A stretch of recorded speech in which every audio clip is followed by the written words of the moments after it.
सभी को सादर जय जिनेन्द्र। सभी को सादर जय जिनेन्द्र। सर्वप्रथम तो संवत्सरी संबंधी सभी से क्षमा याचना करता हूँ। अभी तक जो भी क्लासेस ली है, जो भी हमने तत्व का ज्ञान सीखा है, उसमें बोलते समय, एग्जाम्पल्स देते समय किसी का मन दुखा हो तो हृदय से क्षमा याचना चाहता हूँ, आप मुझे क्षमा करें। जिनवाणी को आगे बढ़ाते हुए आज हमारा उत्तरदायन सूत्र का 16वां अध्ययन अर्थात ब्रह्मचर्य समाधि स्थान का वर्णन चलेगा। तो उसके संबंधी छोटा सा एक स्तवन लेंगे। पंच परमेष्ठी भगवान के चरणों में कोटि कोटि भाव वंदन। धर्म धुरंधर तीर्थंकर श्री 24 जिनराज जी, मोक्ष मार्ग बतलाने वाले तारन तीरन जहाज जी, अरहंत प्रभु को भगवंत प्रभु को वंदन हो जो, हो वंदन हो जो। कृष्ण पक्ष और शुक्ल पक्ष का नियम जिन्होंने धारा था, प्रथम रात्र को ज्ञात हुआ तो जीवन भर मन मारा था। सेठ विजय को उस विजया को वंदन हो जो, ओहो हो वंदन हो जो। सुहाग रात में 8 नार को त्याग का पाठ पढ़ाया था, सुभद्रा के वचन मात्र से संयम पाल दिखाया था। जम्बू कुंवर को धन्य कुंवर को वंदन हो जो, हो वंदन हो जो। 32 कंचन वर्णी कामिनिया ठुकराई थी, राजगृही और काकंदी की भद्रा जिनकी माई थी। शाली मुनि को धन्ना मुनि को वंदन हो जो, ओहो वंदन हो जो। बाल ब्रह्मचारिणी ब्राह्मी सुंदरी चंदन बालाजी, कई सतियों ने संकट में भी शील धर्म को पाला जी। राजीमती को सीता सती को वंदन हो जो, ओहो वंदन हो जो। महाभयंकर राक्षस बनकर देव डिगाने आया था, अरनक और कामदेव ने निर्भय धर्म निभाया था। प्रिय धर्मी को दृढ़ धर्मी को वंदन हो जो, ओहो वंदन हो जो। इस तरह से महापुरुषों को याद करके हम हमारा उत्तरदायन सूत्र का 16वां अध्ययन शुरू करते हैं। 16वें अध्ययन का नाम है ब्रह्मचर्य समाधि नामक 16वां अध्ययन। अर्थ में ही, शब्द में ही अर्थ है ब्रह्मचर्य समाधि। तो इसका अर्थ हम ऐसा करेंगे कि ब्रह्मचर्य से प्राप्त होने वाली समाधि। इसका मतलब भगवान पहले ही फरमा रहे हैं कि ब्रह्मचर्य से ही समाधि प्राप्त होगी, अब्रह्म से समाधि प्राप्त नहीं होगी। एक अर्थ ये हुआ। दूसरा अर्थ होता है कि ब्रह्मचर्य को सुरक्षित रखने के लिए जो आगे समाधि स्थान बताएंगे उसका वर्णन इस आगम में दिया हुआ है। तो दोनों बातें हैं, ब्रह्मचर्य से समाधि उत्पन्न होती है और ब्रह्मचर्य को सुरक्षित रखने के लिए आगे इस अध्ययन में 10 समाधि स्थान बताए हुए हैं। अब ब्रह्मचर्य का अर्थ मोटा मोटी ब्रह्मचर्य का अर्थ होता है मैथुन का त्याग करना। मैथुन अर्थात स्त्री और पुरुष की जो क्रिया होती है उस प्रवृत्ति का मन वचन काया से 3 करण 3 योग से त्याग करना, वो होता है ब्रह्मचर्य का मोटा मोटी अर्थ। और शब्द से अर्थ अगर देखें, आध्यात्मिक अर्थ उसका देखें ब्रह्मचर्य का, तो उसका अर्थ होता है ब्रह्म प्लस चर्या, मतलब ब्रह्म में चर्या करना। चर्या मतलब चलना। किसमें चलना? ब्रह्म में चलना, अर्थात आत्मा में चलना, आत्मा में रमन करना। ब्रह्म का अर्थ होता है आत्मा, तो आत्मा में रमन करना वह ब्रह्मचर्य कहलाता है। वह आत्मा से विपरीत, आत्मा यह स्वभाव है, तो आत्मा के स्वभाव से विपरीत जो भी बातें हैं, जो भी वस्तु है, जो भी पदार्थ है, वो सब अब्रह्मचर्य कहलाते हैं। तो दोनों अर्थ है, मोटा मोटी अर्थ है मैथुन का त्याग करना। जो साधु तो सर्वथा त्यागी होते ही है, और श्रावकों के लिए भी भगवान ने विवेक रखने का बताया है। तो मैथुन का त्याग करना अर्थात ब्रह्मचर्य का पालन करना, और दूसरा अर्थ होता है आत्म स्वभाव में रमन करना। तो उसमें भी साधु साध्वी को तो निरंतर आत्म स्वभाव में वे रमन करते रहेंगे, तो उनका छठा सातवां गुण स्थान टिका रहेगा, मतलब उनका साधुपना टिका रहेगा। अगर वो आत्म समाधि से बाहर चले गए तो वे गुण स्थानों से नीचे उतर जाएंगे। और श्रावक के लिए भी, जिसका गुण स्थान 5वां है, उसके लिए भी भगवान फरमाते हैं कि संसार के कार्य करते हुए भी उसको आत्मा का भान नहीं भूलना चाहिए। अगर वो आत्मा का भान भूलता है तो धीरे धीरे उसके श्रावक की जो पूंजी है वो कम होते जाती है, और एक पॉइंट ऐसा आएगा कि वो श्रावक के गुण स्थान से भी नीचे उतर जाएगा। तो साधु और श्रावक दोनों के लिए ब्रह्मचर्य ये समाधि स्थान बताए हुए हैं। तो इस अध्ययन में शुरू में गद्य फॉर्म में, मतलब पैराग्राफ फॉर्म में वर्णन किया हुआ है, और चलकर फिर उन्हीं बातों को और भी एक्स्ट्रा जानकारी देते हुए पद्य फॉर्म में दिया गया है, मतलब गाथा रूप में। तो पहले हम जो पैराग्राफ रूप में दिया हुआ है उसको शॉर्ट में देखेंगे।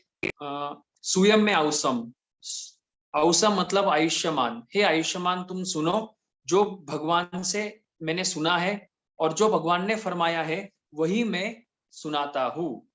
यह खलु थेरीम भगवंते हिम, स्थविर भगवंतों ने 10 ब्रह्मचर्य के समाधि स्थान बताए हुए हैं। मतलब उन नियमों का पालन करते हुए ब्रह्मचर्य की सुरक्षा होगी और आत्मा में समाधि उत्पन्न होगी। ये किसने कहा है?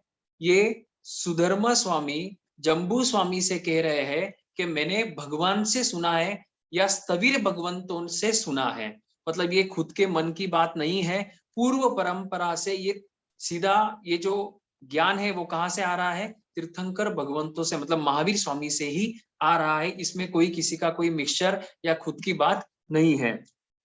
तो ब्रह्मचर्य समाधि के लिए 10 स्थान बताए हैं। उन 10 स्थानों का पालन करते हुए आगे दिया हुआ है, जे भिक्खु, जो भिक्षु सुच्चा और निसम्मम, मतलब सुनता है और अर्थ को हृदय में स्थापित करता है, दोनों बातें हैं। वो भिक्षु कैसा होना चाहिए? उन समाधि स्थानों को सुनने वाला। तो पहले सुनना पड़ेगा, नॉलेज लेना पड़ेगा। तो सुनने के बाद दूसरी बात है कि उनके अर्थ को समझना, हृदय में स्थापित करना और तथा रूप अनुरूप जीवन में उतारना, तब जाकर उसको समाधि की प्राप्ति होगी। तो आगे बताते फल क्या होगा उसका? संजम बहुले, संवर बहुले और समाहि बहुले। तो ब्रह्मचर्य के 10 समाधि स्थानों को सुनकर और उनके अर्थों का निश्चय कर कर वह साधु, वह भिक्षु संयम की प्राप्ति करता है या संयम के पर्यव को बढ़ाता है, संयम को मजबूत करता है। कहीं ढिलाई हो तो उसको मजबूत करता है। फिर संवर, संयम में आप ले सकते हैं 17 प्रकार का संयम। फिर संवर में ले सकते हैं 20 प्रकार के संवर, या मोटा मोटी 5 प्रकार के संवर, मतलब जो अहिंसा का पूरा त्याग, मूर्छावाद का पूरा त्याग, इस तरह से 5। और नव तत्व में भी हम बोलते हैं 20 संवर। तो उन सभी जो 20 संवर है उनका पालन होता है। उन संवर बहुले, मतलब उस संवर की प्रवृत्ति को वो उत्तरोत्तर बढ़ाते जाता है, ताकि आत्मा आश्रव को रोके और संवर में आगे आगे बढ़ती जावे। और फिर समाहि बहुले, मतलब समाधि को प्राप्त करता है, चित्त की समाधि को। शरीर तो है ही, शरीर के बाद मन, और मन से भी सूक्ष्म होता है चित्त। तो उस चित्त की समाधि को भी प्राप्त करता है। आगे हम देखेंगे कौन कौन से बोल है, तो अपने को ध्यान में आएगा कि उन बोलों का पालन करने से सही में प्रैक्टिकली अपन भी उसको फॉलो करेंगे तो हमारे भी चित्त में समाधि उत्पन्न होती है। तो पहले 3 बातें प्राप्त करी, संयम बहुले, संवर बहुले और समाधि बहुले। संयम की प्राप्ति, संयम की मजबूती, फिर संवर और फिर समाधि। फिर आगे बताते हैं 3 बातें वापिस, गुप्त इंद्रिय और गुप्त ब्रह्मचारी। मतलब 5 समिति और 3 गुप्तियों से गुप्त। हमने अभी जो भी अध्ययन देखे 11 से हमने शुरू किया, बात भगवान की वाणी वहीं पर वापिस आती है कि 5 समिति और 3 गुप्तियों का पालन करना पड़ेगा। आप नाम जानते ही होंगे। 5 समिति मतलब इरिया समिति, भाषा समिति आदि 5 समिति, और 3 गुप्ती मतलब मन, वचन और काया गुप्ती। फिर आगे बताते हैं गुप्त इंद्रिय मतलब इंद्रियों का गोपन करना है। 32 आगमों का सार इंद्रिय का गोपन है। 14 पूर्वों का सार इंद्रिय का गोपन है। कोई भी मतलब केवल ज्ञान का भी सार, अगर केवल ज्ञानी भगवान प्रवचन फरमाते हैं तो उस प्रवचन का सार इंद्रिय का गोपन है। आगे है गुप्त ब्रह्मचारी। तो इस तरह से समाधि का इन 10 स्थानों का पालन करके वो गुप्त ब्रह्मचारी होता है। ब्रह्मचर्य को गुप्त मतलब ब्रह्मचर्य की सुरक्षा करने वाला होता है। अब ब्रह्मचर्य क्या है वो आगे हम देखेंगे, और ब्रह्मचर्य का पालन नहीं करने वाला के लिए फल क्या है उसका भी वर्णन आगे आएगा, इस अध्ययन में आएगा। इस तरह से समाधि का पालन करते हुए 10 स्थानों का पालन करते हुए वह भिक्षु वह साधु सदा ही अप्रमत्त रहता है। मतलब ब्रह्मचर्य के पालन में, और ये तो अध्ययन ब्रह्मचर्य का चल रहा है इसलिए ब्रह्मचर्य, अन्यथा सभी नियमों के पालन में भिक्षु जो है वो अप्रमत्त रहता है। तो इस तरह से ये इसका अर्थ हुआ। फिर शिष्य पूछता है कि भगवान वे 10 स्थान कौन से हैं? 10 समाधि जो स्थान आपने बताए है वे कौन कौन से हैं? तो वे स्थविर भगवंत आगे फिर फरमाते हैं। अब हम 10 समाधि स्थानों का वर्णन देखेंगे। पहला समाधि स्थान, ब्रह्मचरी पुरुष स्त्री पशु और पंडक रहित स्थान में रहे, सहित स्थान में रहे, बस इतना अर्थ है इसका। जो रहित स्थान में रहता है वह निर्ग्रंथ कहलाता है। वापिस बोलता हूं, हिंदी अर्थ बोल रहा हूं मैं। जो भिक्षु या जो व्यक्ति स्त्री पशु और नपुंसक रहित स्थानों में रहता है वह निर्ग्रंथ होता है। हम प्रतिक्रमण में जो 33 बोल की पाटियां बोलते हैं उसमें भी पड़िक कमामी नवहिम बम्बचेर थाने हिम मतलब ब्रह्मचर्य के वहां पर 9 स्थान बताया है। वहां पर भी पहला स्थान कौन सा है? ब्रह्मचारी पुरुष स्त्री पशु पंडक रहित स्थान में रहे, सहित स्थान में रहे नहीं, और अगर रहे तो चूहे को बिल्ली का दृष्टांत, ऐसा वाक्य हम वहां पर बोलते हैं। तो चूहा और बिल्ली अगर साथ में रहे, आमने सामने भी आ जावे, तो उनके बीच में लड़ाई और झगड़ा होगा, वे शांत चित्त से नहीं रह पाएंगे। तो इसी तरह भगवान यहाँ पर फरमा रहे हैं कि वही व्यक्ति भिक्षु कहलाता है जो विजातीय के मतलब उस स्थान पर विजातीय नहीं रहे। अर्थात अगर साधु भगवंत है तो उस स्थान पर मर्यादा को छोड़कर अन्य जाति विजाति नहीं रहे, मतलब नपुंसक नहीं रहे और स्त्री नहीं रहे। अगर साध्वी है तो साध्वी के स्थान पर मर्यादा का टाइम छोड़ के ये पुरुष नहीं रहे और नपुंसक नहीं रहे, उसी को यहाँ पर भिक्षु कहा गया है। अगर फिर आगे बताते हैं कि ऐसा क्यों, अगर मान लो के सहित स्थान में रहे तो क्या दिक्कत आती है। फिर आगे स्थविर भगवान फरमाते हैं कि फिर उस भिक्षु को, उस साधु या साध्वी को ब्रह्मचर्य पालन में क्या क्या बातें हो जाती है, गड़बड़ हो जाती है। कौन कौन सी गड़बड़? शंका, कांक्षा, विचिकित्सा।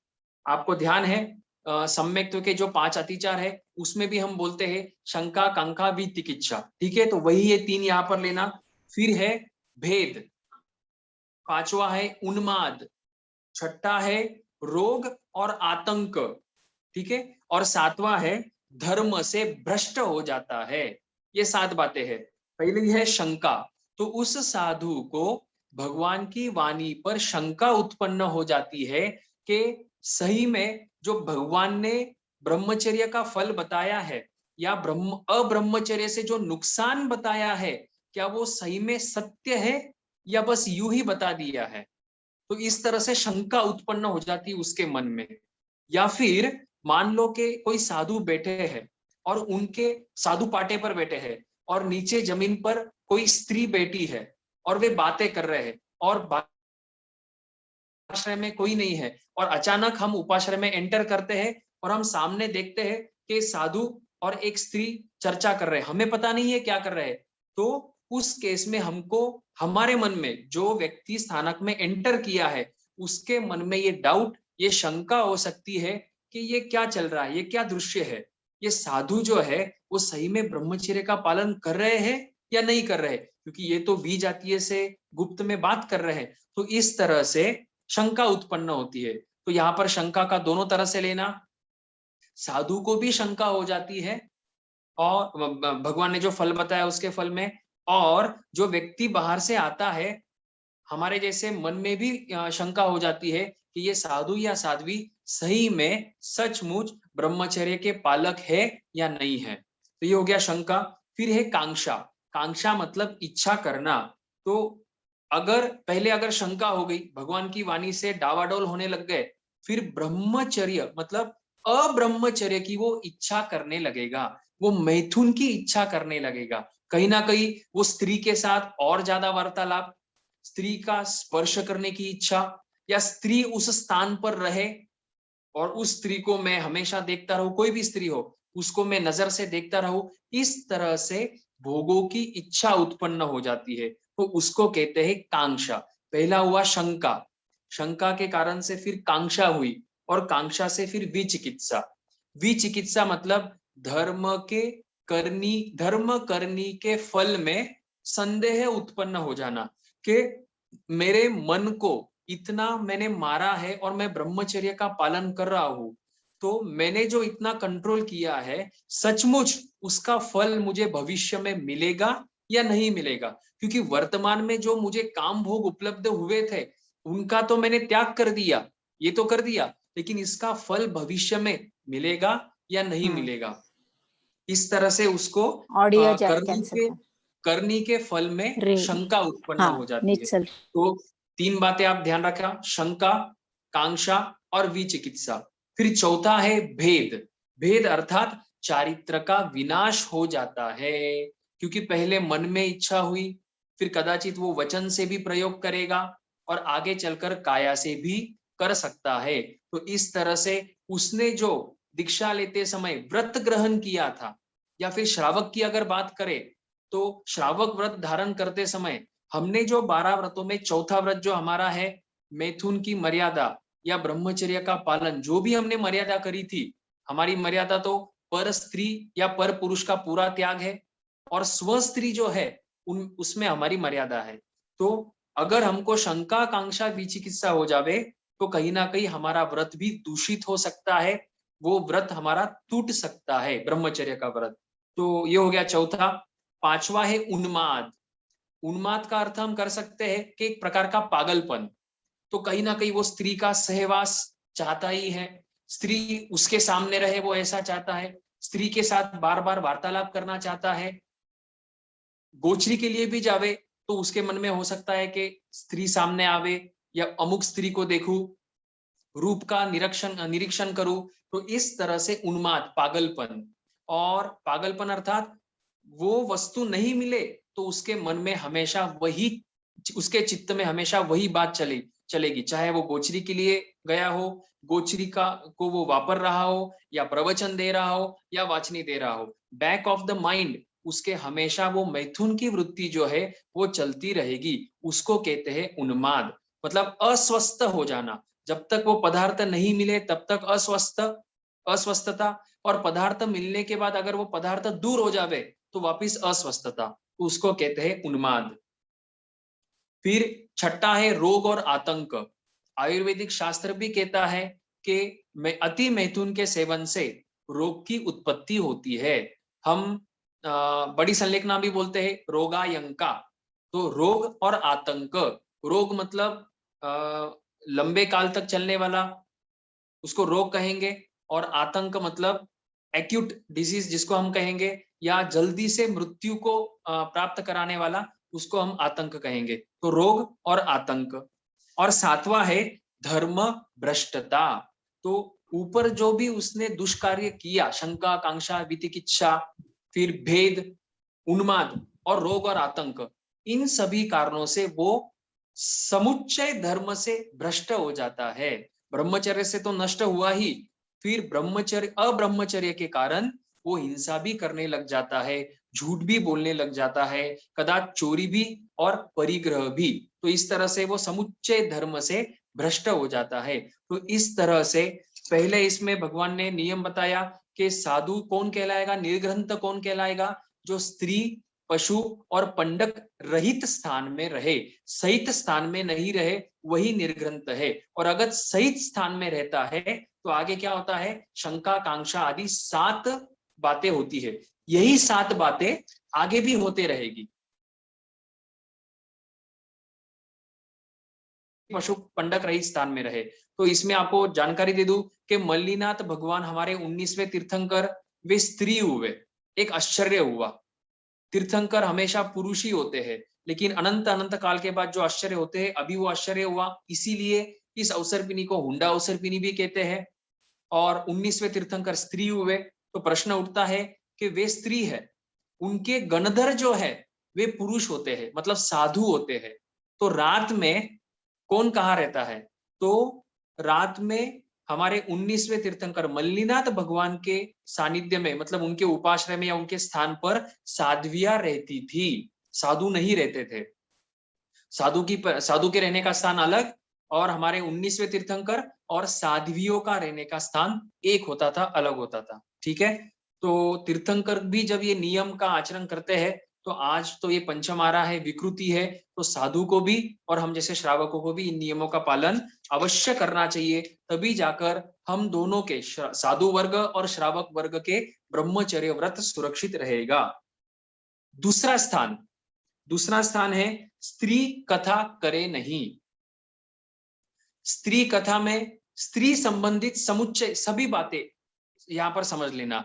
वो स्त्री कहाँ जन्मी, कौन से देश की है, उसका सरनेम क्या है, उसकी जाति, उसका कुल, फिर वो दिखने में कैसी है, उसके नयन, कटाक्ष आदि पूरा अंगोपांग।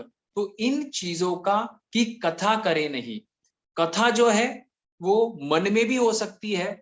एक ही व्यक्ति, जैसे मैं अकेला बैठा हूं, तो मैं मेरे मन में स्त्री कथा कर सकता हूं, जरूरी नहीं है कि दूसरा व्यक्ति होना चाहिए। तो ये होगी एक बात कि खुद मन में स्त्री कथा करे नहीं। दूसरी बात, अन्य व्यक्तियों के साथ स्त्री कथा करे नहीं।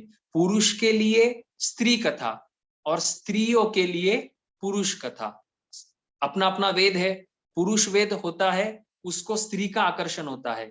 स्त्री वेद जिसको होता है, उसको पुरुष का आकर्षण होता है। इसलिए अपनी अपनी मर्यादा रखे और स्त्री कथा या पुरुष कथा नहीं करना है। करने से क्या होता है, तो जो पहले 7 बातें बताई, शंका, कांक्षा, वितिकिच्छा आदि, वो होती है। मतलब जीव वहां पर वापिस फिसलने लगता है। ये सब फिसलन पट्टियां है।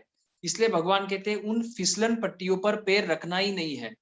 हो सकता है कि कोई नहीं फिसले।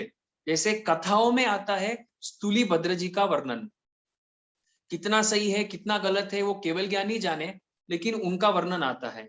जम्बू स्वामी का भी वर्णन आता है। वे तो तब साधु नहीं थे, शादी की पहली रात थी, उसका भी थोड़ा हम डिटेल देखेंगे। शादी की पहली रात थी, 8 रानियां, राजकुमारियां, लेकिन वो जम्बू कुमार बच गए, उन्होंने तो दूसरे दिन दीक्षा ले ली। लेकिन ये सभी साधकों के लिए संभव नहीं है। इसलिए साधारण जनरली साधकों का लेवल और स्टेटस देखकर भगवान जो है वो नियम बताते हैं। तो जनरल नियम क्या है, स्त्री के साथ रहे नहीं और स्त्री कथा भी करे नहीं। करेंगे तो उसको प्राप्त करने की इच्छा होती है, उसको देखने की इच्छा होती है, उसके साथ बात करने की इच्छा होती है। तो अब इन सब चीजों से कैसे बचे, ब्रह्मचर्य अर्थात आत्म स्वरूप का चिंतन करना। जब हम सामायिक श्रावक की अगर बात करें, सामायिक लेकर बैठे हैं या पूरा दिन पौषध में है या रात्रि संवर में है, तो हम हमारा संसार का कार्य छोड़कर धर्म ध्यान कर रहे हैं। तो थोड़ा सा कर रहे हैं, 1 सामायिक 2 सामायिक या 24 घंटे 8 प्रहर का पौषध कर रहे हैं, तो उतना समय हमको यूजफुल बनाना चाहिए। संसार की बातें न करते हुए आत्मचिंतन जितना ज्यादा करेंगे, थोकड़े फेरेंगे, आगम पढ़ेंगे, साधु संतों की वाणी सुनेंगे, उस पर चिंतन करेंगे, तो हमारा मन इन वी कथाओं में नहीं जाएगा। सामायिक का व्रत जब अपन पालते हैं, सामायिक को छोड़ते हैं, तब हम क्या बोलते हैं, 4 प्रकार की वी कथा की हो तो मिच्छामि दुक्कडम, स्त्री कथा, भक्त कथा, देश कथा और राज कथा। तो इन चारों में से एक कौन सी है? स्त्री कथा। तो इस तरह की कथा ब्रह्मचरी व्यक्ति को नहीं करनी चाहिए। अब कथा की बात आई है तो आप जम्बू कुमार को याद करना। जम्बू कुमार की स्टोरी, कहानी लगभग आप सब जानते हैं। पिछले वो में संयम का पालन किया हुआ था, ठीक है। और पिछले भव में कभी किया होगा, और पिछला भव मेरे ख्याल से वो राजकुमार थे, तो उनको दीक्षा लेनी थी, लेकिन उनके पिता की उनको अंतराय थी। तो राजमहल में रहकर ही बेले के पारना बेला और पारने में आयम्बिल, और आयम्बिल की जो गोचरी है उनको राजमहल से नहीं आती थी, उनका जो मित्र है वो उनको गोचरी लाकर आयम्बिल का आहार देता था, ठीक है। तो इस तरह का सादा जीवन और मन को अच्छी तरह से मारा हुआ, और वो शक्ति उनको अगले भव में काम आई। तो जब वो जम्बू के भव में आए, पिता ऋषभदत्त, प्रचंड धन था, एक ही लड़का था जम्बू। जम्बू कुमार जो कहते माता और पिता वो करने के लिए तैयार थे, ठीक है। भले ही एक ही लड़का था, धन भी था और बड़े सेठ थे, लेकिन जम्बू कुमार ने जब सुधर्मा स्वामी का प्रवचन सुना, जिनवानी सुनी, तो उनका मन राजमहल, वो घर से भी हट गया, महलों से हट गया, माता पिता से भी उनको ममत्व कम हो गया, संसार से विरक्ति हो गई और दीक्षा लेने के लिए तैयार हो गए। उम्र कितनी? लगभग 16 की उम्र, ठीक है। लेकिन माता पिता के आग्रह से 8 कन्याओं के साथ लग्न किया। अब चैलेंज था कन्याओं को भी कि जम्बू को बदलना है, जम्बू का मन रात्रि में बदलना है। उन्होंने सोचा कि एक स्त्री ही काफी होती है, तो हम तो कितने हैं? 8 है, तो कोई भी मतलब कोई भी कंडीशन में हम जम्बू को बदल देंगे, वो कोई दीक्षा विक्षा लेने वाला नहीं है। लेकिन जम्बू कुमार के पूर्व भव के वे संस्कार वे अब काम आ रहे हैं। शयन खंड में उनके रूम में वे बैठे हुए हैं, अब कथा चल रही है, वार्तालाप शुरू हुआ है। तो हम सोच नहीं सकते शायद इस तरह का वार्तालाप, इस तरह की कथा जम्बू कुमार ने उन 8 राजकुमारियों को सुनाई होगी। साथ ही साथ किसने सुनी? प्रभु चोर ने सुनी, और अन्य जो 500 है उनमें से किन्हीं चोरों ने सुनी होगी। तो क्या सुनाया होगा, क्या धर्म की दलाली करी होगी, क्या प्रवचन उन्होंने कहा होगा कि प्रभु चोर तो सुधर ही गया, साथ ही साथ वो जो 8 राजकुमारियां थी जिन्होंने चैलेंज लिया था कि हम जम्बू को बदल देंगे, तो जम्बू ने ही उन 8 को बदल दिया। और दूसरे दिन 527 का आंकड़ा, 527 लोगों ने दीक्षा ली, जम्बू ने भी ली और वे 8 पत्नियां जो थी उन्होंने भी ली। तो कथा का असर पड़ता है। तो हम स्त्री या अन्य जो 4 कथाएं बताइए वो कथा न करते हुए आत्मा की कथा करेंगे, तो सामने वाला सुधरे या नहीं सुधरे, लेकिन हम तो उस टाइम के लिए निश्चित सुधरते हैं और हमारा भविष्य भी सुधरता है। तो अन्य कथाओं से बचे, स्त्री कथा से बचना चाहिए।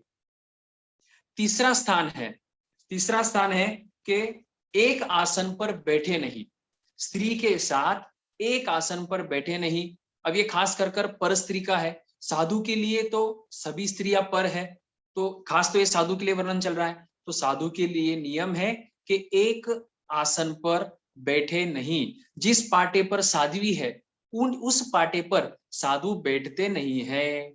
जिस आसन पर साध्वियां बैठी हुई है या स्त्री बैठी हुई है उस आसन पर साधु नहीं बैठते हैं। और अगर मान लो किसी कारण से संगट्टा हो जावे, मतलब स्पर्श कर लेवे, उनका कपड़ा भी, साधु का कपड़ा साध्वी का कपड़ा स्पर्श हो जावे, तो उनके लिए प्रायश्चित आता है। मेरे ख्याल से उनको बेले का प्रायश्चित है, संभावना मुझे जितना याद है। और अगर हम जैसे गृहस्थ का स्पर्श साधु या साध्वी को हो जावे बी जातीय का, तो संभावना उन्हें एक उपास का प्रायश्चित आता है। तो स्पर्श भी हो जावे तो भगवान कहते हैं प्रायश्चित लेना है, क्योंकि आज मात्र स्पर्श हुआ है, आगे चलकर स्पर्श, ये त्वचा से, स्पर्शेंद्रिय से स्पर्श करने की इच्छा उत्पन्न हो सकती है और फिर वो फिसलन पट्टी आगे शुरू होगी। इसलिए भगवान जो है वो हमारे सबसे श्रेष्ठ डॉक्टर है, वैद्य है, वो हमको हर प्रकार के फिसलन पट्टी से बचाना चाहते हैं। प्रश्न ये है कि हमें बचना है या नहीं बचना है। हमें अगर बचना है तो इन समाधि स्थानों का पालन साधु को तो करना ही है, श्रावकों को भी करना चाहिए, ठीक है। और एक बात इसमें आसन की बात, हमारे शरीर से पुद्गल निकलते रहते हैं।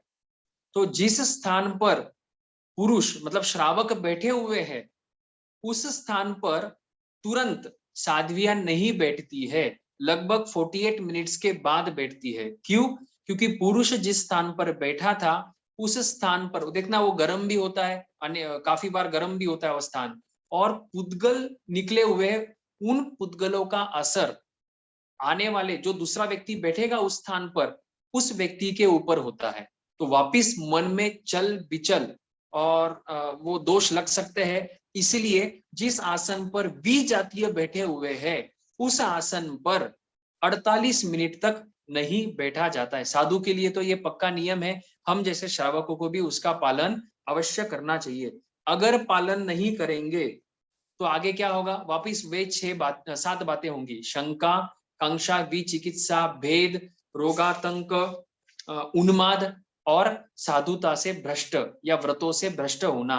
तो हम वे 7 बातों से बचना है, तो इन स्थानों का पालन हमें करना चाहिए। चौथा स्थान है, एक आसन, ठीक है, चौथा स्थान है स्त्री के मनोहर और मनोरम इंद्रियों को ताक ताक कर नहीं देखना, वही निर्ग्रंथ कहलाता है। देखो, भगवान स्वीकार कर रहे हैं कि स्त्री या पुरुष, उनका जो शरीर है हो सकता है कि सुंदर हो। जैसे आप जानते होंगे कि महावीर स्वामी के संवत्सरण में जब श्रेणीक राजा और चेलना आए, तो एक टाइम पर साधु और साध्वियों ने, मतलब महावीर स्वामी के साधु और साध्वियों ने श्रेणीक राजा और चेलना के रूप को देखकर नियाना कर लिया। नियाना मतलब निदान।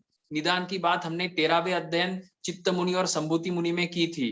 निदान अर्थात अपने संयम को, संयम के फल को भौतिक चीजों के लिए बेच देना, मोल भाव करना, उसको कहते हैं निदान। तो साधु साध्वियों ने निदान कर लिया, मतलब रूप को अगर देखते रहे तो वापिस वो फिसलन पट्टी है, व्रतों से भ्रष्ट हो सकते हैं। वहां पर तो महावीर स्वामी थे, वे केवल ज्ञानी थे, उन्होंने उनके मन की बातों को जाना, साधु और साध्वी के मन की बातों को, और उनको वहीं पर तुरंत प्रायश्चित दिया।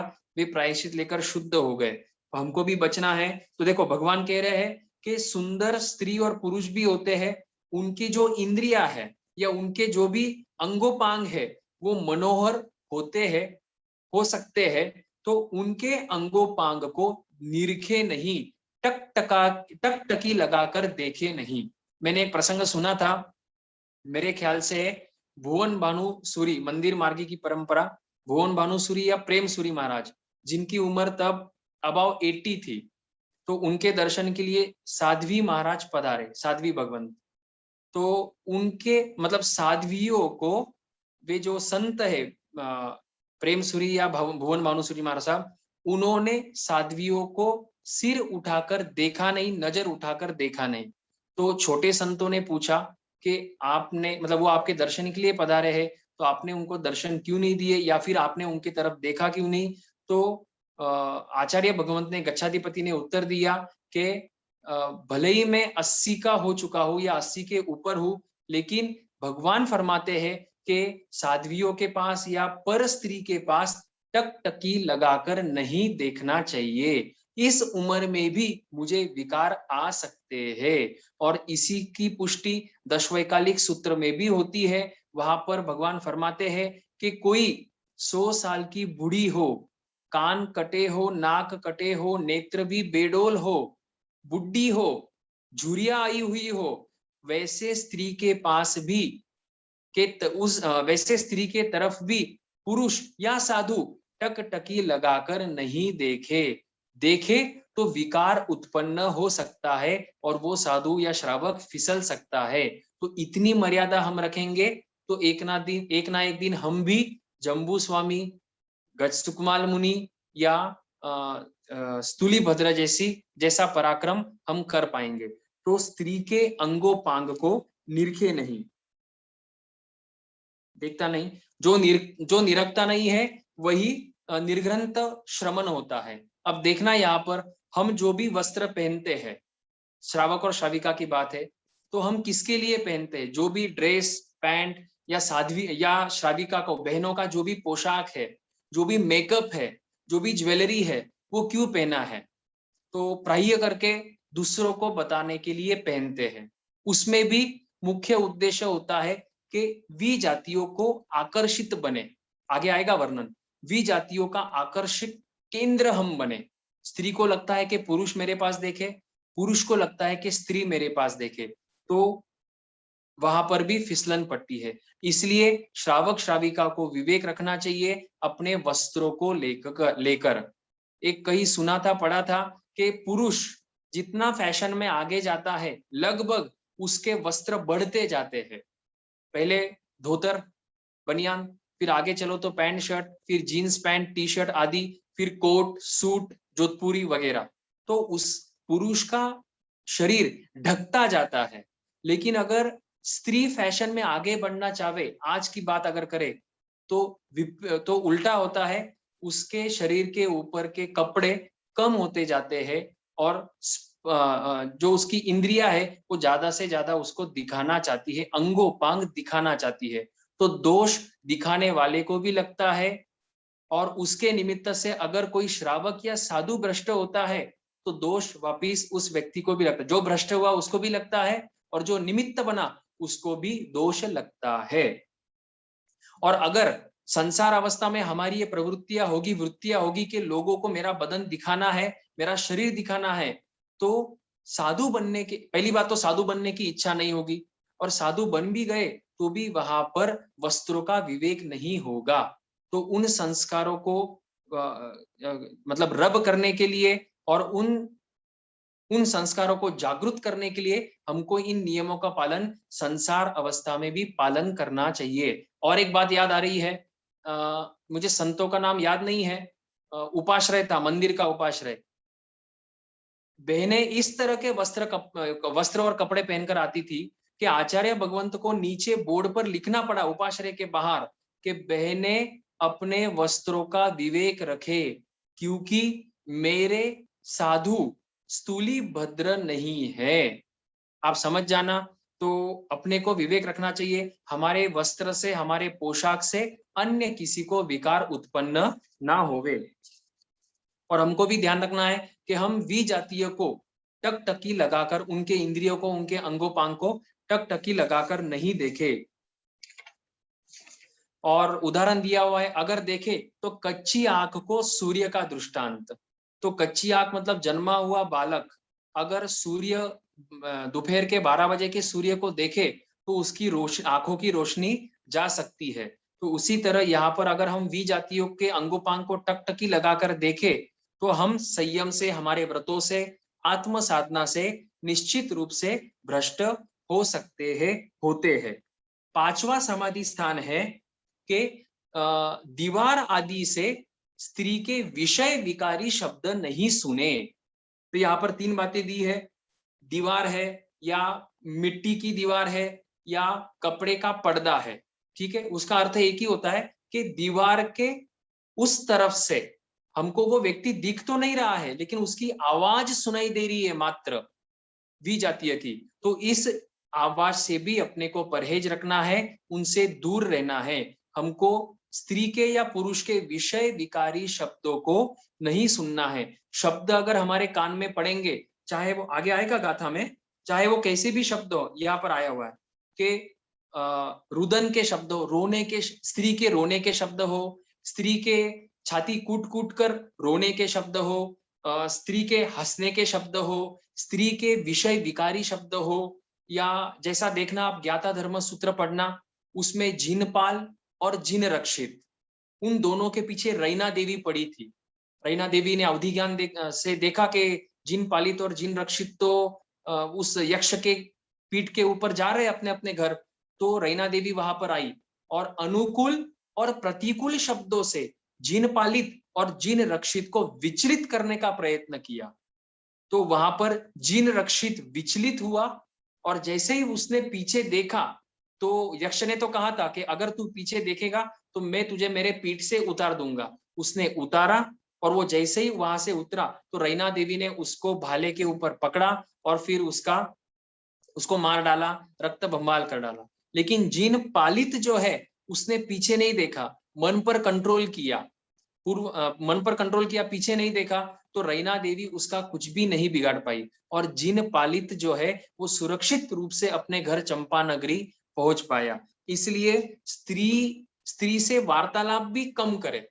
स्त्री का वार्तालाप मधुर हो, मीठा हो, कड़वा हो, हास्य हो, रुदन हो, इन सभी बातों से बचना चाहिए। क्यों बचना चाहिए?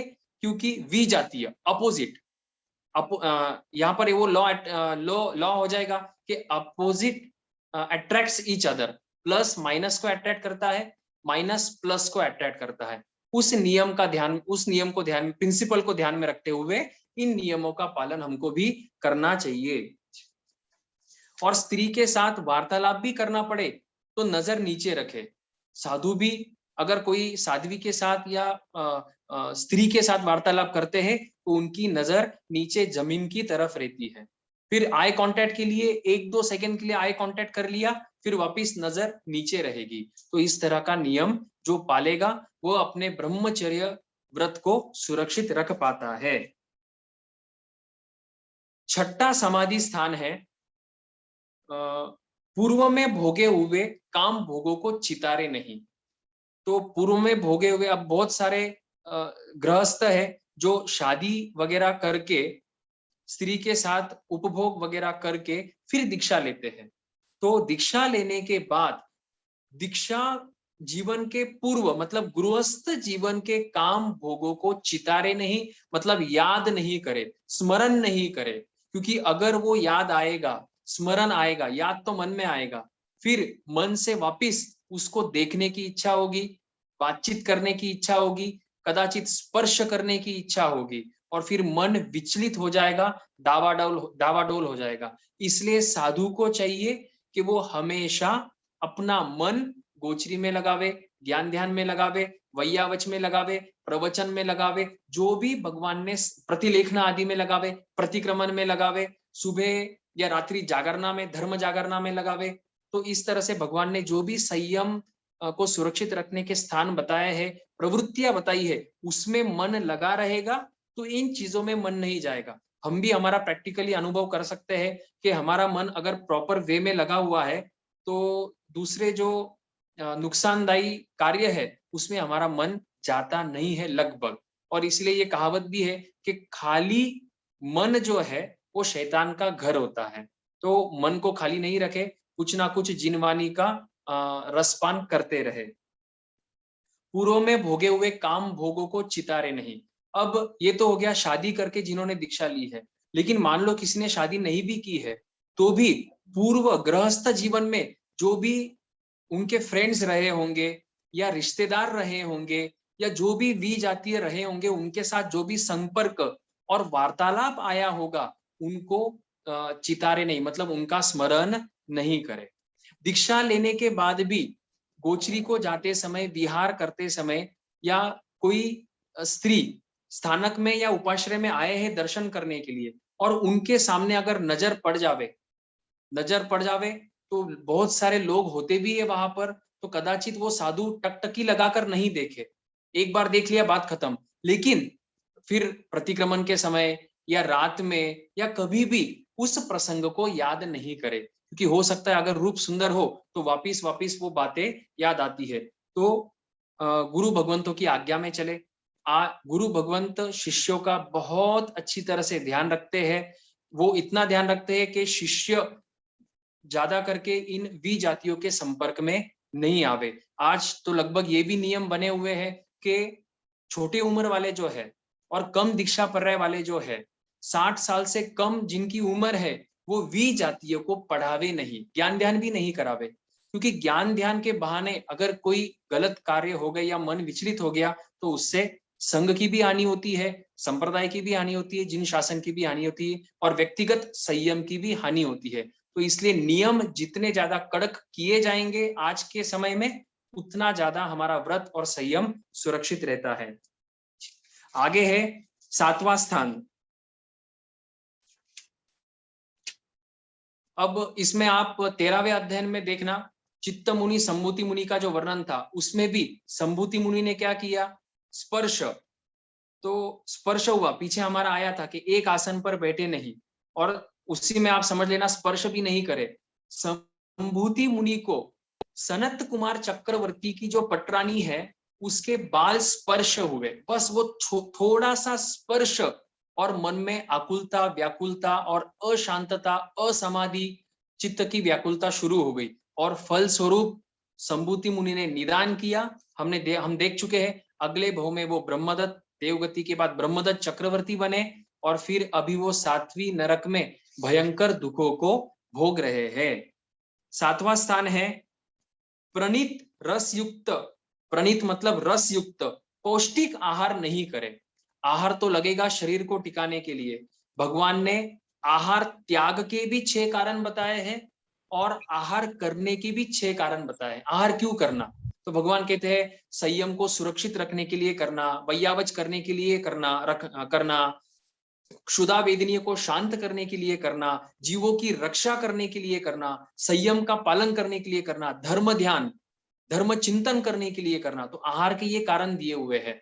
उन कारण को सुरक्षित रखते हुए आहार तो करते हैं, लेकिन वो आहार रसयुक्त, अति रसयुक्त नहीं होना चाहिए। मतलब प्रणीत अर्थात ऐसा भोजन नहीं होना चाहिए जिसमें अति विगय हो।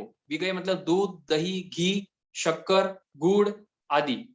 तो ये विगयों से, अति विगय वाला आहार नहीं होना चाहिए। उससे क्या होता है, उससे शरीर के अंदर धातु जल्दी तैयार होते हैं, क्विक तैयार होते हैं और ज्यादा मात्रा में तैयार होते हैं, और जिसके कारण वापिस मनोविकार होता है, मतलब मन में विकारों की उत्पत्ति होती है। इसलिए हमारे लिए भी, हम 14 नियम में हमारा एक नियम है विगयों का त्याग। तो 5 विगयों का त्याग हो तो निवि होगी, आयम्बिल होगा, और नहीं 5 विगय का त्याग होता है तो रोज प्रतिदिन 5 में से कोई ना कोई एक विगय का त्याग अवश्य रखे। कभी दूध का त्याग कर दिया, कभी शक्कर का त्याग कर दिया, तो इस तरह से विगयों का त्याग किया जा सकता है। तो प्रणीत रस नहीं करे।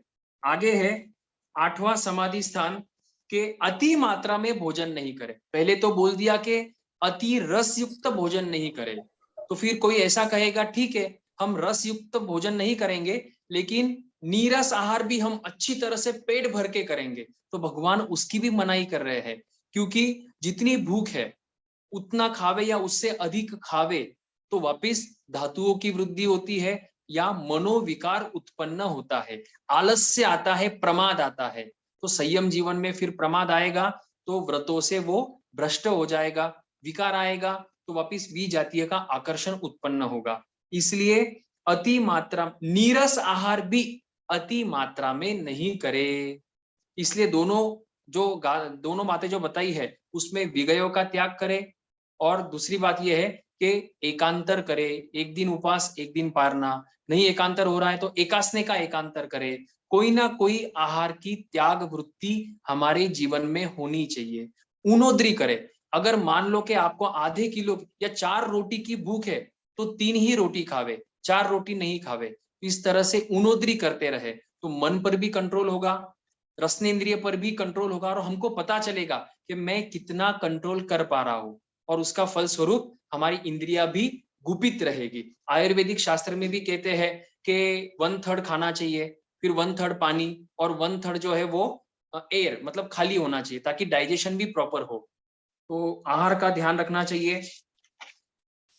और 9वां स्थान है कि शरीर की विभूषा नहीं करे। तो थोड़ी सी बात पहले भी बताई थी कि हम जितनी ज्यादा, देखो रत्न सुंदर शर्मा साहब फरमाते हैं कि विजातीय का आकर्षण क्यों होता है, उसमें एक कारण ये भी है कि हमको हमारे शरीर के प्रति आसक्ति होती है, प्रेम होता है, अहोभाव होता है, तभी जाकर हमको दूसरे का भी शरीर अच्छा लगता है।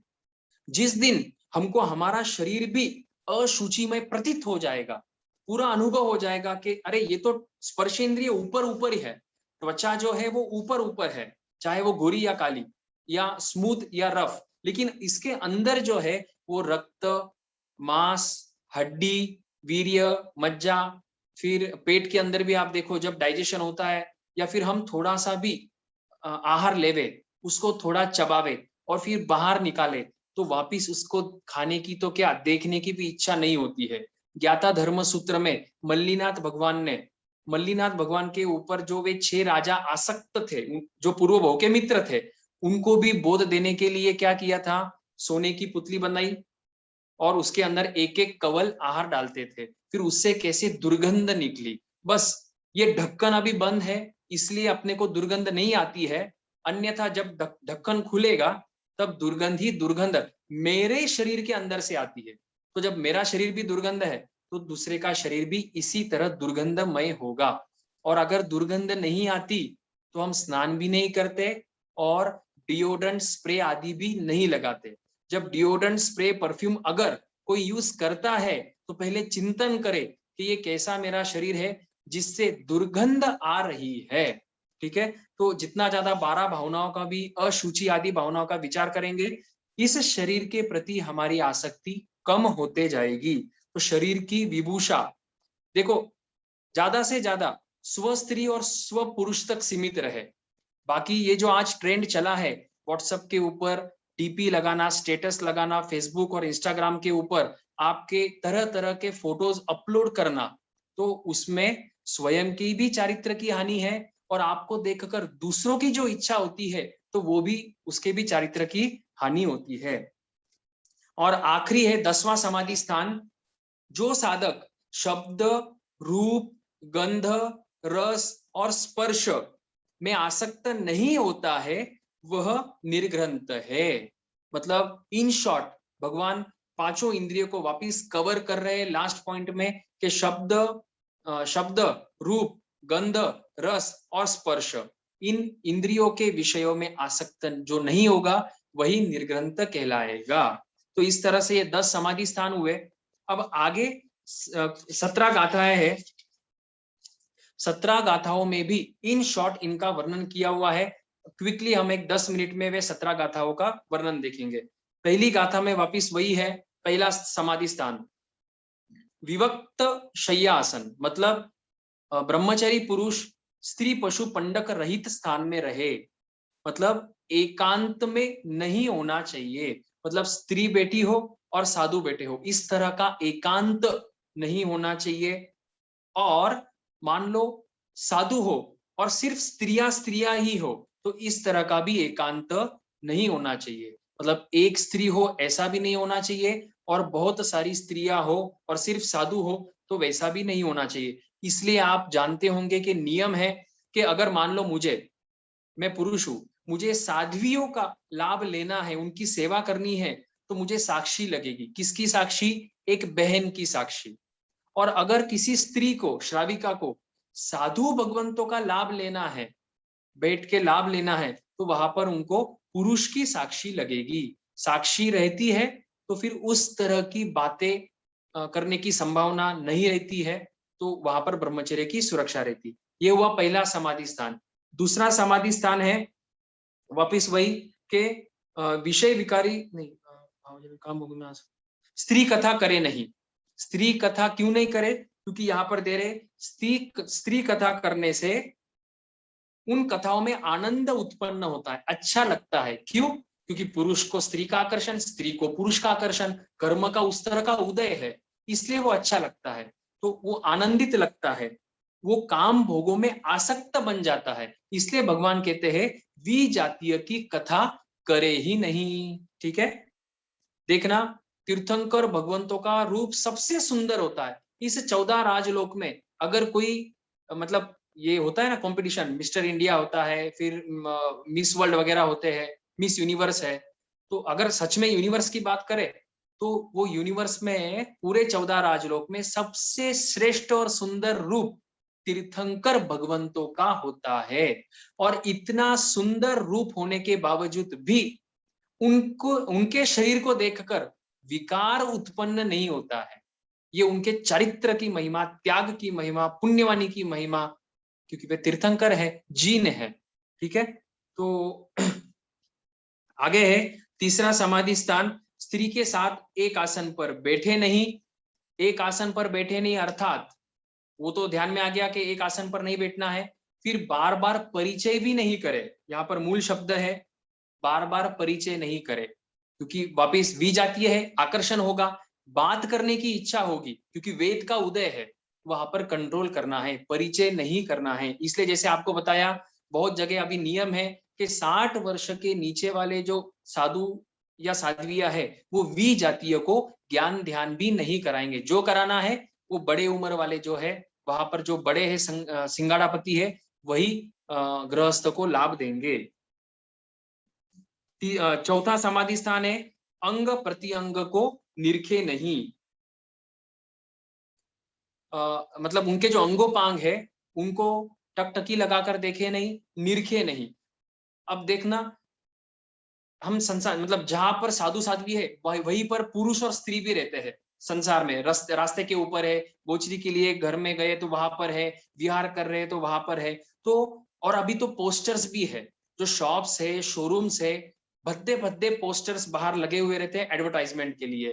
तो पहली बात तो, अगर साधु भगवंत इरिया समिति का पालन करते हुए चले, मतलब 4 हाथ जमीन पर आगे रखकर मतलब देखते हुए चले, तो फिर उनको तो ना पोस्टर दिखेंगे, ना शॉप्स के जो एडवर्टाइजमेंट है वो दिखेंगे। तो फिर वी जातीय के ऊपर नजर भी नहीं जाएगी। और मान लो कभी नजर चली भी गई तो तत्काल दृष्टि को पीछे हटा लेवे। दशवैकलिक सूत्र में भी कहा है, जहां पर गोचरी का प्रकरण है, और यहाँ पर भी भगवान फरमा रहे हैं कि नजर पड़ भी गई तो उस दृष्टि को तत्काल हटा लेवे। जिस तरह से करंट लगता है किसी को, करंट लगा, मान लो खुली वायर है, उसमें करंट फ्लो हो रहा है और मैंने उस वायर को पकड़ लिया, तो पकड़ने के बाद में करंट लग गया। अब मैं उसको रखता नहीं हूं कि भाई देखो कितना करंट है, कितना दर्द हो रहा है, ये देखता नहीं हूं। तुरंत मेरा हाथ ऑटोमेटिकली, वो एक ऑटोनोमस नर्वस सिस्टम है, उसका वो रिएक्शन रिफ्लेक्स होता है। गरम तवे के ऊपर कभी हाथ चला जावे बहनों का या कोई भाइयों का भी, तो तुरंत वो रिफ्लेक्स एक्शन है, क्योंकि पता है वहां पर नुकसान है। उसी तरह पता होना चाहिए कि इसमें नुकसान है, लेकिन ये कठिन है, दुत्याज्य है, दुष्कर है, इसलिए इसमें प्रचंड पुरुषार्थ करना पड़ेगा जागृति पूर्वक, ये ऑटोमेटिक नहीं होने वाला है। आगे दिया कि मीठा शब्द प्रेम मिश्रित, स्त्री के विषय विकारी शब्द सुने नहीं। जैसे रोना है, गाना है, हंसना है, या जो भी शब्द है वो सुने नहीं, जो क्योंकि वे श्रोतेंद्रिय का विषय है, और उनको सुनने से वापिस स्त्री की अभिलाषा उत्पन्न हो सकती है। इसलिए स्त्रियों के साथ वार्तालाप भी अधिक करे नहीं। कहीं से आवाज आ रहा है तो देखो, साधु संतों के लिए बहुत सारे नियम है, उसमें से एक नियम ये भी है कि मान लो कोई कहीं पर रात्रि में साधु रुके हुए है और उपाश्रय में या स्थानक में गृहस्थ के स्त्री की आवाज आ रही है, तो वहां पर फिर रुकना साधु को कल्पता नहीं है, लगभग ऐसा नियम है। तो अगर गृहस्थ की आवाज आ रही है एक पर्टिकुलर टाइम के बाद, वहां पर साधु को रुकना नहीं चलेगा। फिर आगे है पूर्व में भोगे हुए काम भोग चितारे नहीं। बस इसी तरह 7वां है कि विकार वर्धक आहार करे नहीं, उसकी भी चर्चा कर चुके। उससे क्या होगा, उससे धातु तुरंत बनते हैं और अधिक मात्रा में बनते हैं, ऐसा इस गाथा में दिया हुआ है। तो अधिक मात्रा में बनेंगे तो उससे मनोविकार उत्पन्न होता है। आगे 8वीं वार है कि अधिक मात्रा में आहार नहीं करे, नीरस आहार भी अधिक मात्रा में नहीं करे। और इस गाथा में वापिस भगवान फरमा रहे हैं कि भोजन की विधि साधु की कैसी होनी चाहिए। पहली बात, कैसा भोजन होना चाहिए, तो इस गाथा में दिया धम्म लद्धम, मतलब धर्म विधि से प्राप्त, मतलब गोचरी के जो नियम भगवान ने दशवैकालिक सूत्र, आचारांग सूत्र, निशित आदि सूत्र में बताए हुए हैं, उत्तरायण सूत्र में बताए हुए हैं, उन नियमों का पालन करते हुए ही भोजन की उपलब्धि प्राप्ति करनी चाहिए साधु को। दूसरा, कितना भोजन, परिमित मात्रा में भोजन, मतलब जितना परिमाण है उससे अधिक नहीं हो, और हो सके तो उससे भी कम करे, अर्थात उनोद्री करे, ये मूल पाठ है। तीसरी बात बताते हैं, कब भोजन करे, उचित समय पर भोजन करे, रात्रि को तो करना है नहीं, हो सके तो शाम का भोजन भी त्याग कर देवे, ताकि धर्म जागरण कर सके, आलस्य नहीं आवे, प्रमाद आदि नहीं आवे। और जिस गांव में जिस समय पर गृहस्थ अपने लिए भोजन बनाते हैं, उस समय पर साधु गोचरी के लिए निकले। दशवैकलिक सूत्र में इसलिए कहा है काले कालम समायरे। और चौथी बात है, किस लिए भोजन करे, भोजन क्यों करना है।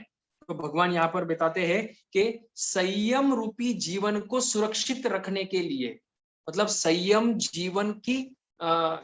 जीवन का निर्वाह करने के लिए भोजन करना है, ना कि सुंदर दिखने के लिए, ना कि वजन बढ़ाने के लिए, ना कि शरीर को पुष्ट करने के लिए, और ना ही सिक्स पैक आदि करने के लिए।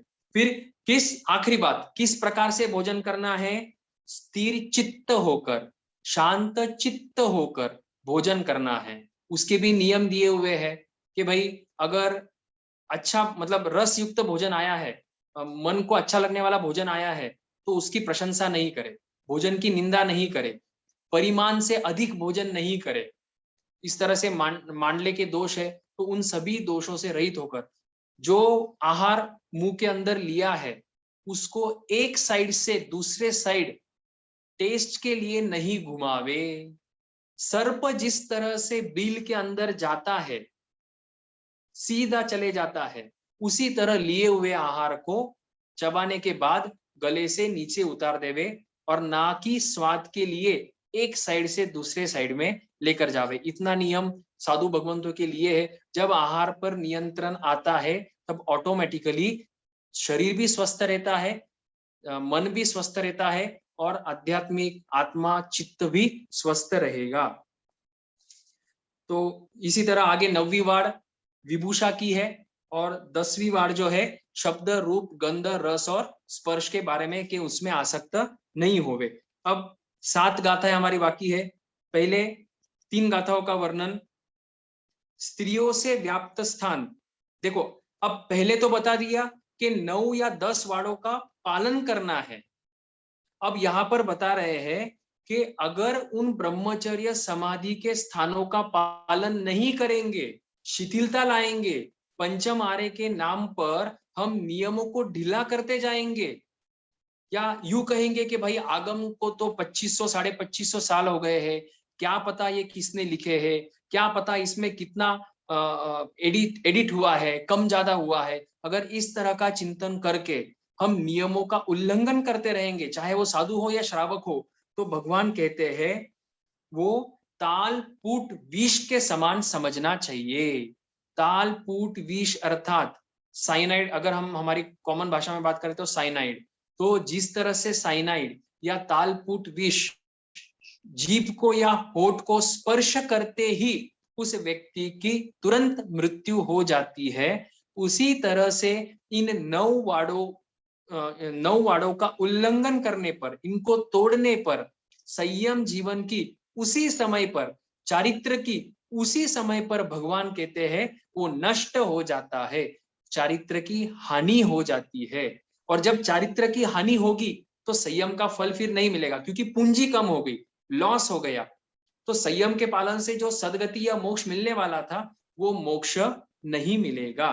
तो शॉर्ट में ये बताया हुआ है। और एक बात बताई है कि काम भोग को छोड़ना ये दुष्कर है, काम भोगों को छोड़ना दुष्कर है। आपको बात याद होगी अनाथि मुनि की, सैनिक राजा ने भी अनाथि मुनि को कहा कि आपने ये कैसे छोड़ दिया। नमी राजर्षि में भी बात आती है 10वें प्रश्न में कि अच्छे रग मबुद्ध है। तो उस नमी राजर्षि ने उत्तर क्या दिया, सल्लम कामा विषम कामा कामा आसी विषवमा। काम क्या है, विष है, शल्य है। तो यहाँ पर भी समझना चाहिए। लेकिन भगवान कह रहे वो छोड़ना दुष्कर है, लेकिन जो सम्यक पराक्रम करेगा, इस दुष्कर कार्य को करेगा, उसका ये भव भी सफल होगा और आने वाला भव भी सफल होगा। फिर आगे कहते हैं कि संयम में एकाग्र मन रखने वाले ब्रह्मचारी पुरुष को चाहिए कि दुर्जय मतलब कठिनाई से जीते जाने वाले इन काम भोगों का सदा के लिए त्याग कर देवे। तो साधु को तो इन काम भोगों का सदा के लिए क्या करना है, त्याग करना है। और इसीलिए क्योंकि वे त्यागी है, क्योंकि उन्होंने संसार छोड़ा है, इसीलिए हम उन सुसाधु और सुसाध्वियों को पंच अंग नमाकर उनको तिकुत्तो के पाठ से या मथेन मंदामी के पाठ से या इच्छामी खमासमनों के पाठ से वंदन नमस्कार करते हैं। अगर वो त्यागी नहीं होते तो हम उनको वंदन नमस्कार नहीं करते, क्योंकि वो त्यागी है, हम उनको वंदन नमस्कार करते हैं। और आखिरी बताते हैं कि ठीक है, इसका फल, आध्यात्मिक फल तो है ही, ब्रह्मचर्य का पालन करने से तुरंत समाधि की प्राप्ति हुई, चित्त उसका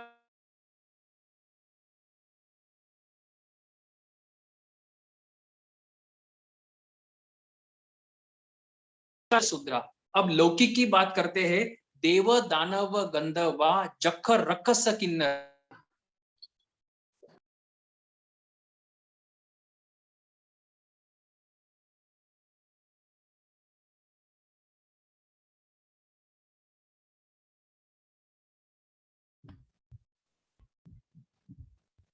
Are we losing the network here? It looks like, yeah. He has a problem. Okay.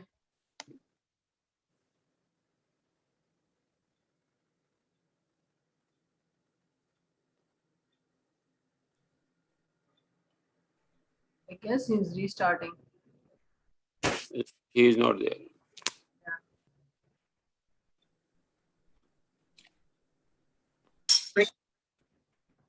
जाओ दरवाजा खोलो, देख सकी पड़ी पड़ी पड़ी।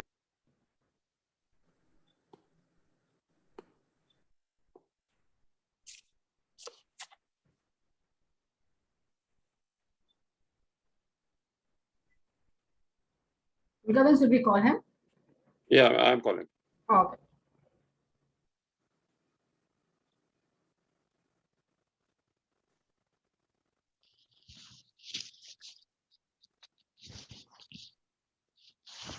I think he's covered जय everything. जिनेंद्र। हाँ जी। जय जिनेंद्र। हाँ जय जिनेंद्र, हाँ आप आवाज आ रही है? हाँ अब आ रही है। हाँ, बस 2 गाथा कंप्लीट करते हैं। देखो 16वीं गाथा, देव दानव गंधर्वा जख रक्षस किन्नरा बंभ यारी नमन संति दुख रमजे करेंती दम। तो भगवान यहाँ पर स्पष्ट बता रहे हैं कि ब्रह्मचर्य का पालन करना दुष्कर है। उच्ची सुनम में भी भगवान ने फरमाया है, तवे सुवा उत्तमम ब्रह्मचर्यम। अपेक्षा से सभी तपों में श्रेष्ठ कौन सा तप है? ब्रह्मचर्य का तप है। यहाँ पर भी भगवान फरमा रहे हैं दुर्जय है, लेकिन जो ये दुष्कर कार्य करता है, ब्रह्मचर्य का पालन करता है, उसको तो देव गति में रहे हुए सभी प्रकार के देवता, भवनपति, वाणमेंतर, ज्योतिष, परमाधार्मिक, असुर कुमार आदि और वैमानिक भी उसको वंदन करते हैं, ब्रह्मचारी को नतमस्तक होते हैं। क्योंकि देव गति में भी ब्रह्मचर्य का पालन लगभग नहीं किया।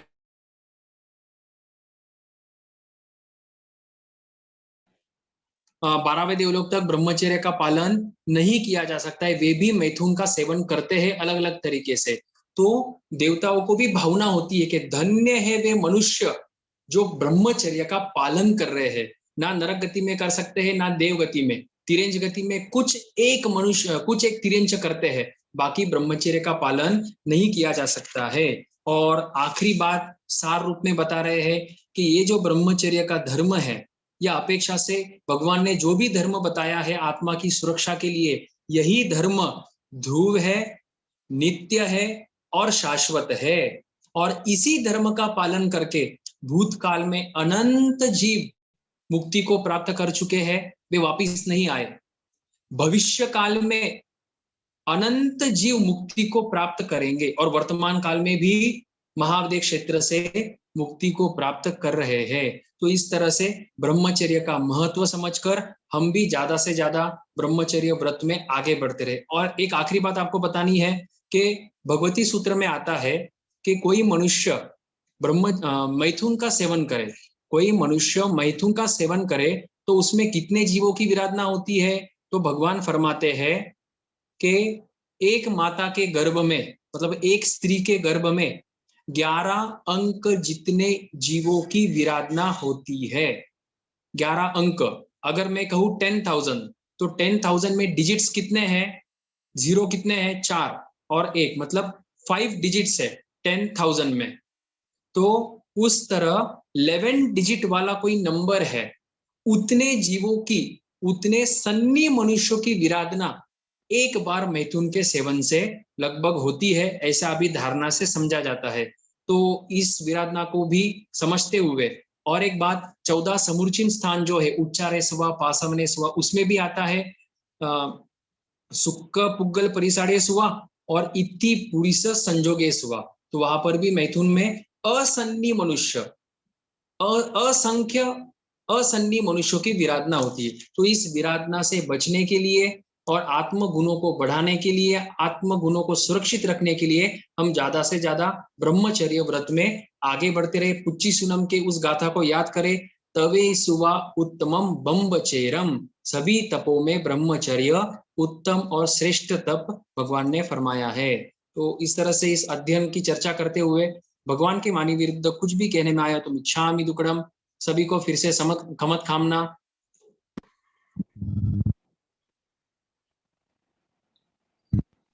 Over to you sir. किसी का कोई क्वेश्चन हो तो?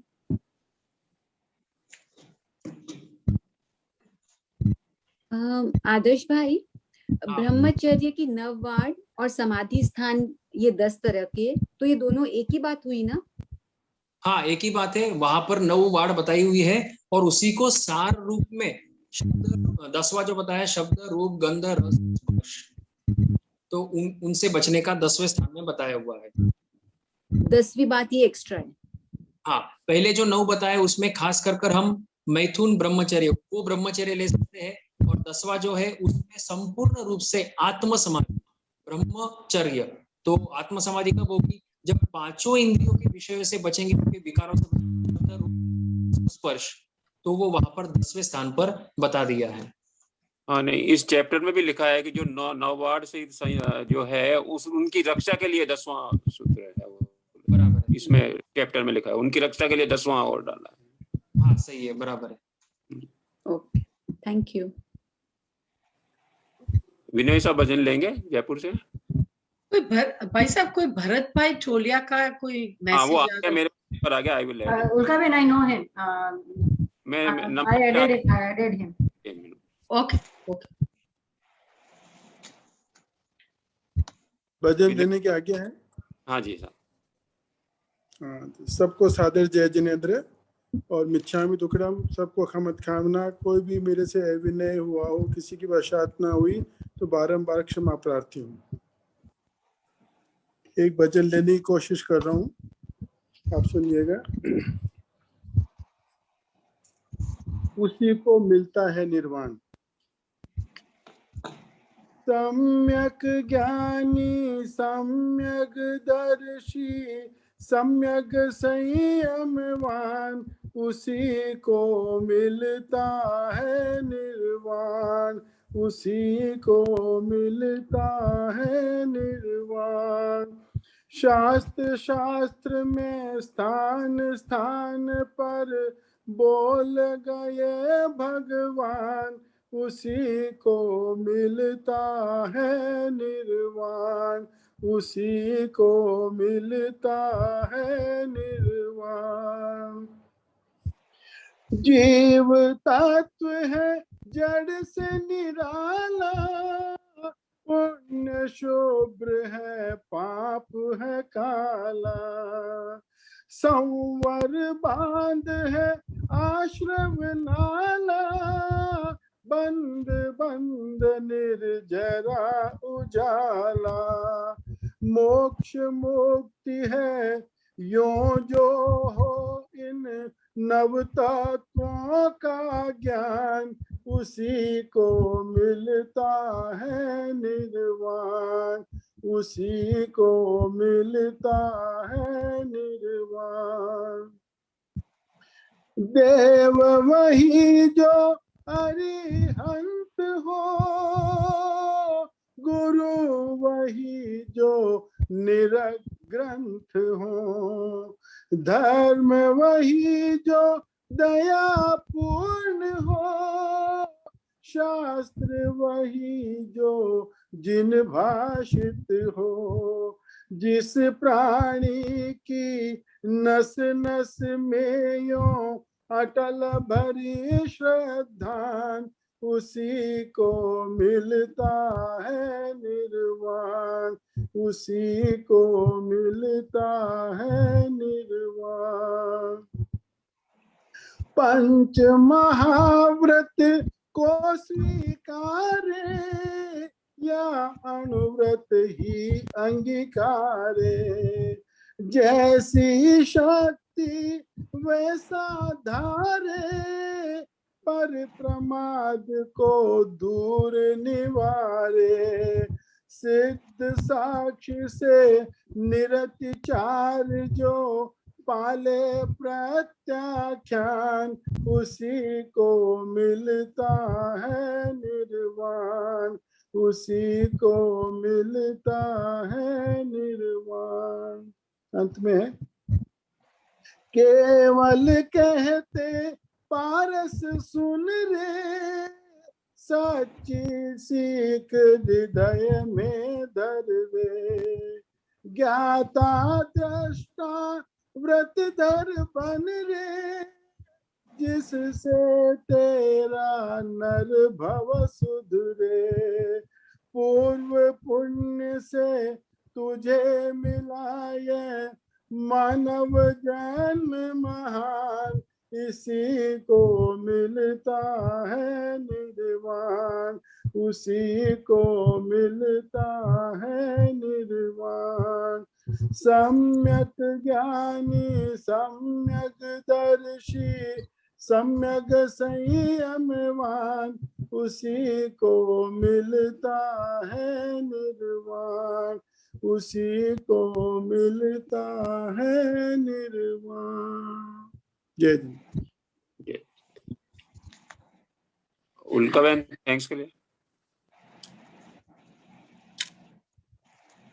श्वेता जी आप बोल दो। बोलिए भाभी। Please go ahead. श्रमण भगवान महावीर स्वामी को भावपूर्वक वंदन। सभी से जय Jinendra. As always, Adarsh bhai, thank you so much on behalf of Jain Center of America, New York. आपने जो उत्तराध्ययन सूत्र भगवान की अंतिम देशना 16वें अध्ययन ब्रह्मचर्य की जो सूक्ष्म विवेचना करी, awesome. It was really beautiful. इतनी अंदर तक की गहरी बातें आज जानने समझने को मिली। कहा भी गया है, देव दानव गंधवा जख रखस किन्नरा, बंबयारिम नमम संति दुक्करम जे करंती तम। शायद सारे अध्ययन का सार इस गाथा में समा गया है। जो इस दुष्कर ब्रह्मचर्य का पालन करता है, उसे देव दानव गंधर्व भी नमस्कार करते हैं। और दशवैकालिक सूत्र के चौथे अध्ययन में भी जो बात आती है, पच्छाया पच्छाविते पयाया खिप्पम गच्छन्ति अमर भवनाई, जैसिम पियो तबो संजमोय खंत्य बंबचेरम च। जो चढ़ती उम्र में भी, उम्र का भी कोई सवाल नहीं है, पिछली उम्र में भी कोई तप संयम ब्रह्मचर्य का पालन कर ले, वह भी देवगति को प्राप्त कर सकता है। इतना सुंदर विवेचन इस अध्ययन का आपने किया, थैंक यू सो मच। और आप सभी को जानकर इस बात का आश्चर्य होगा कि जैसे विजय सेठ और विजया सेठानी ने ब्रह्मचर्य व्रत का पालन किया, वैसा ही आदर्श आज हमारे सामने कौन है?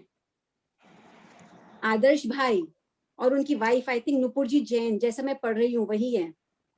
ये भी विजय सेठ और विजया सेठानी का जैसा एग्जाम्पल है हमारे सामने। आदर्श भाई और नुपुर जी, जिन्होंने शादी के डे 1 से ब्रह्मचर्य व्रत का पालन किया है और आज भी करते आ रहे हैं। Isn't it a big surprise?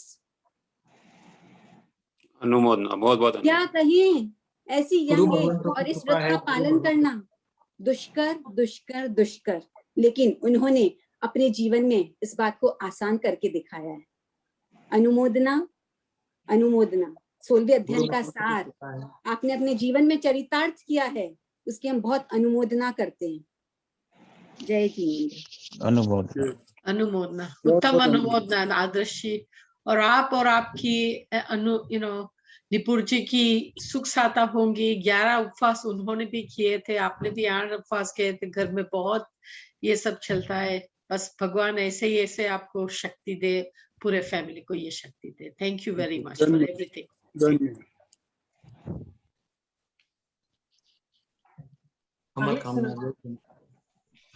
मांगलिक सुना दीजिए आगे से। मंगलिक। हाँ जी, आप हाँ जी। आगे।